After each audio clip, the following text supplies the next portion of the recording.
Hey everybody, welcome back to another fantastic episode of Ready to Die Fighting. I'm Chris, and I'm with my friend Townsend here, who's getting ready to get a proper little beat down, which he loves it. And I just wanted to talk about a couple things. One, I've had these gloves for a few weeks now, and they're quite nice. They're not super expensive or fancy or anything, but they've got a good amount of cushion. A lot of padding here, so I do find that I struggle to grapple with them. But I think that's just the nature of the beast. But the wrist support isn't bad. Get that nice and tight. You got a good amount of wrist support there.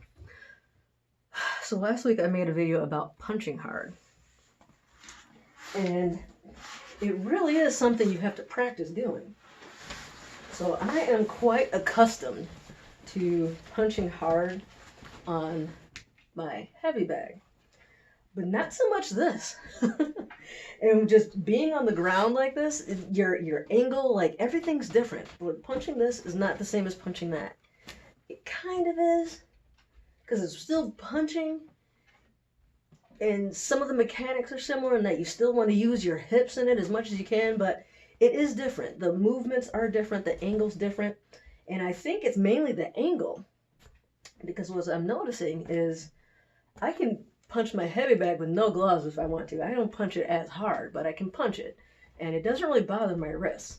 However, punching this guy does. So I'm finding that it really does help to get some wrist support. And I'm thinking it's just the angle thing. I'm not used to punching in like this downward in kind of a weird way. And so I just need to build up to that. And that's fine. That's why you train. But that's exactly why you got to train. Because if I were to get into some sort of situation and I'm just wailing on some guy who's trying to beat me up and he chose the wrong one and I'm able to get on top of him and ground and pound away, I don't want to walk away from that altercation with a busted up wrist, and I certainly don't want to, in the middle of it, sprain my wrist or something and maybe end up compromising my ability to defend myself effectively. So building those muscles up, learning how to strike properly, and you build up the what do they call it? Like the bone density, just like how your muscles get stronger. I am not a biologist or a doctor or anything like that, but this is just something that I've read. Just like how your muscles get stronger from using them, your bones also can. There's probably limitations to that, but that's part of the reason why they recommend weightlifting, especially for women as you're getting older, to help prevent osteoporosis. So as you're lifting that weight, you are putting extra loads on your bones and your tendons as well. And as you're doing that, I think they call it bone loading. It stresses the bones, which makes them rebuild back stronger. I'm sure there are limitations to that, and if you go too heavy too soon, all that. You got to be smart about it. Do within reason, work your way up, but same thing. You build up your capacity to basically bust people's jaws in by busting people's jaws in. So that was one of the things I wanted to talk about. The other thing is we've been doing a lot of hiking. Pretty much every weekend, regardless of the weather. We've gone out when it's been snowing. I think we even went out, it was kind of raining. It started raining on us. We weren't quite done with our hike. I think we were trying to beat the rain, but it ended up catching us anyway. And, it's been chilly and stuff. Yesterday was about 27 degrees, which to me is fine. That's not really cold, especially if you're being active.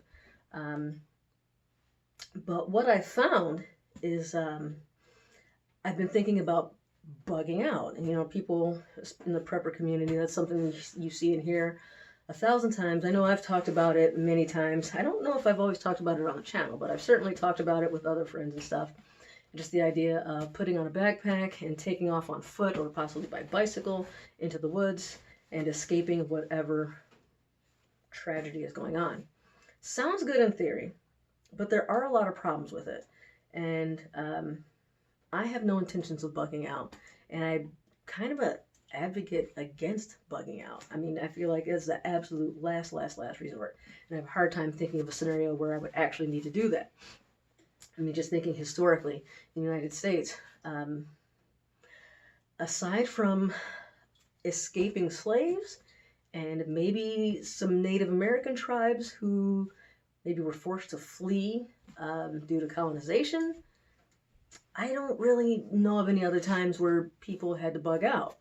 I even think of like the Holocaust survivors that I've had the fortunate opportunity to either listen to them speak or read about.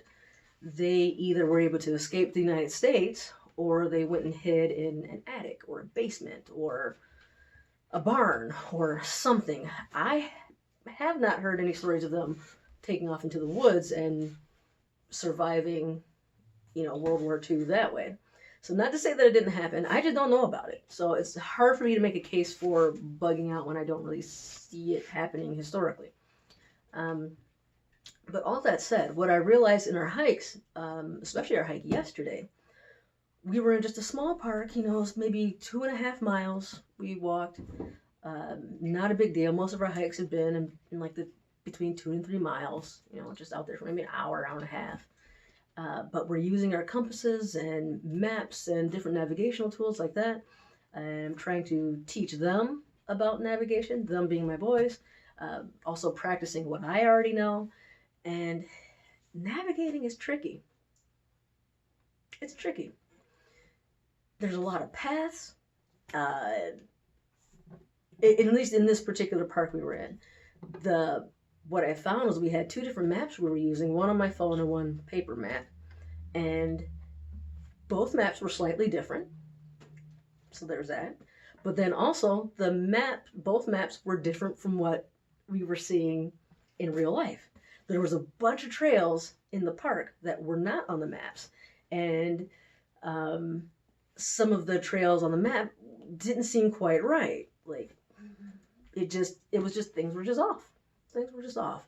And that's because they're man-made trails, so they can change. It just depends on who's, I guess, working there and clearing which trails. And if people go off the trail a lot in the same area, trails can kind of form naturally. And so it was completely different. And we were lost in the sense that I was having a hard time finding the trail that I actually wanted to be on. I knew where we were on the map. I was able to navigate well enough, or I guess that's actually orienteering. There's orienteering, and then there's navigation, and then there's route finding. And there's probably more, but those are the ones I can think of. So orienteering is being able to figure out where you are on the map, basically, in your world. And then navigating is kind of like making your plan of how you're going to get to point A and B, and route finding is finding the best way, like on the ground. Or I guess it doesn't actually have to be on the ground, but just route finding, like how are you going to get from A to B? And so I'm good enough at orienteering where I pretty much knew where we were the entire time, but I didn't know where the trail was, and there were so many. I'm like, is this the right one? Is that the right one? Is that the right one? And there was multiple times where we'd have to start down one trail, and I realized, oh, nope, it's going the wrong direction. Come back. Go to the next one. All right, that one's also going the wrong direction. Okay, this one, it turns around, but it eventually does go the right direction. This is the right one. And so that happened a lot. And it just got me thinking, if we were in a bug out scenario and we were carrying very light packs, just to practice carrying something and be used to it. But if we were carrying heavier bags, if we maybe hadn't gotten a good night's sleep the night before, it was getting dark. So realistically, at that point, we should have been maybe building a shelter, getting some sort of shelter ready, collecting fire making materials, trying to cook some food, trying to do all that. And like I said, it was 27 degrees out, which when you're active, at least for me, I wasn't cold in the least. But I know as soon as I sat down, I was going to be cold. Trying to sleep in that, I was going to be cold. And so just like imagining that I had been walking all day, getting frustrated, trying to find my way for whatever trail or path or wherever I was trying to go, without enough food and kind of being thirsty and the stress, boys are crabby and tired and scared, and that's tough. That's going to be real tough. And that's something that I haven't really heard people talk about. I've talked many times about the fitness aspect of things. I've talked about, well, where are you going to go? But being able to navigate well enough to get there. It's not enough to watch YouTube videos. I've read 2 different books on the topic recently. I've watched a ton of videos. I've done short little compass practice hiking trips and things. But this was the first time that I kind of put 2 and 2 together I was like, oh, I would be needing to do this if I were bugging out on top of all the other stuff that's going on. So you really, we wasted a lot of time going wrong trails. No one cared. We were having fun. We were just outside playing and getting fresh air. But maybe time is of the essence. Ugh, that would suck. So, as I always say, get out there and train. Get out there and practice. That's the only way that you're going to really be able to build these skills and know that your gear works, know that your training works, your techniques work, and know where you need to improve and if you need to change your plans. Put on your actual bug out bag, that 30, 40, 50-pound bag that you have. Put on your hiking boots, get a map, and go out in the woods and see if you can find your way. Maybe you don't have to go all the way to your bug out location, wherever that is, but just see. How do you do? How can you do? I'm curious. It's not something that I want to do at all. That just sounds horrible to me. That sounds like a nightmare. I'm going to stay in my house as long as I possibly can. Or at the very least, like, hop on my bike and ride to my grandma's house. Sorry, not my grandpa. My stepdad's house. The boy's grandpa. We call him Grandpa. Whatever. Like and subscribe. Share with other people. Let me know what you want me to talk about. I think that's it for this one. Get some good gloves. I like these Sanabol gloves. Practice punching in different ways. Standing up on a heavy bag. Using maybe a speed bag or a double end bag. I love double end bags. They're so much fun, and I think that's probably one of the better training things you can do. And get something on the ground and punch that way. Get some practice in the different ways that you'll be fighting someone. And get your map and compass, learn how to use it, hike with that bag on. Be ready for when you're going to have to do this stuff, if you're going to have to do this stuff.